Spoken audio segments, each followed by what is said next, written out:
Well, there are two things going on here. First of all, Oscar De La Hoya, the promoter, has a financial interest here.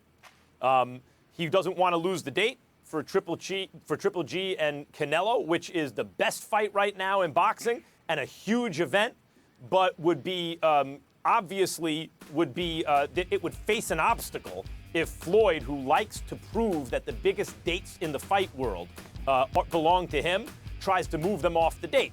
So Oscar De La Hoya, as a promoter, has an interest in this. He doesn't, after all, promote Floyd Mayweather or Conor McGregor. However, if he did promote Floyd Mayweather or Conor McGregor, he would be singing a very different tune. It's not like he wishes he didn't promote them. I'm sure he wishes he did. He's a businessman. You want to make money. And if he were promoting either one of them, he would be making this into a big deal because he'd profit from it. But it doesn't mean he's not telling you the truth. That's the business of it.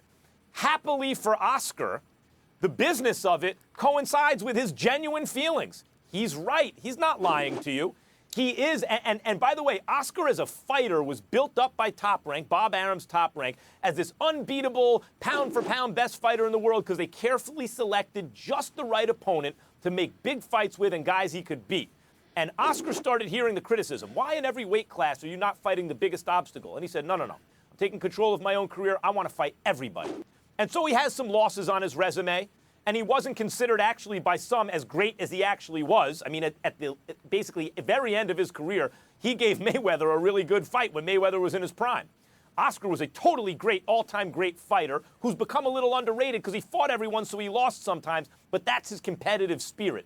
Mosley, Hopkins, Mayweather, Trinidad, Cortez, didn't matter who it was, Purnell, fought everybody.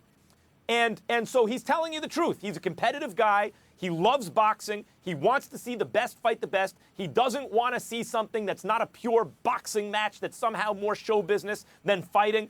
He's telling you the truth there. He's not lying. This is how he feels. But happily for him, it coincides with his business interest, because if it wasn't his business interest, he'd be singing a different tune. My problem with Oscar is that I don't think he is being as honest as he could have been. He's telling the truth to some degree as it pertains to the fight between Mayweather and McGregor. But what he's not telling is what he really, really should be saying. And that is this. Floyd, you're universally recognized as one of the greatest ever. You have no business disrespecting the sport by fighting a guy, giving an opportunity to a guy who has never fought as a boxer professionally to be in the ring against you. It's a discredit to our craft and who we are as boxers and as men. This is what we've done for the game of boxing. Why would you do this to us?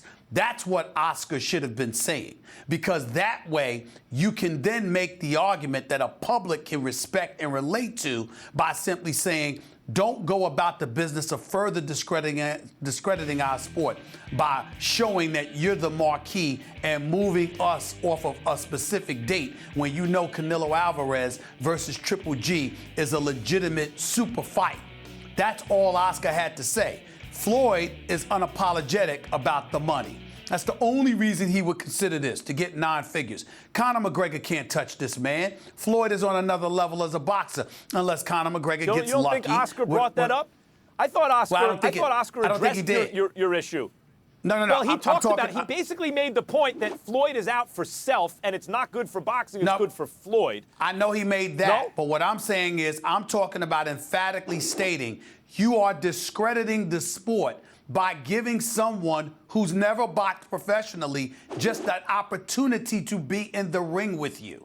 By saying that, I think ultimately that could compel, miraculously, it could potentially compel Floyd not to push back on a specific date, even though he's got no love for Oscar per se, or what have you. I think those are the kind of thing that ingratiates an Oscar's argument with the public, because you know you're getting a fight.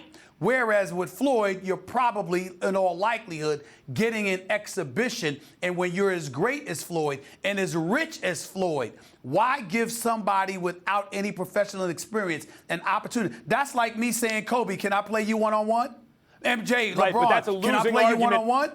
Come on. That's I a don't losing deserve argument that. to make. That's a privilege. That's a losing argument to make with Floyd or any fighter, where it's like, hey, this is bad for everyone or many other people, but good for you. With Floyd sitting there going, I take no risk and make over $100 million, maybe $200 million. Why would? No, who I'm wouldn't saying do it. that? I'm saying it would help Position would moving do the that. date. Move the date, maybe it would help that. Right. That's All what right. I'm saying.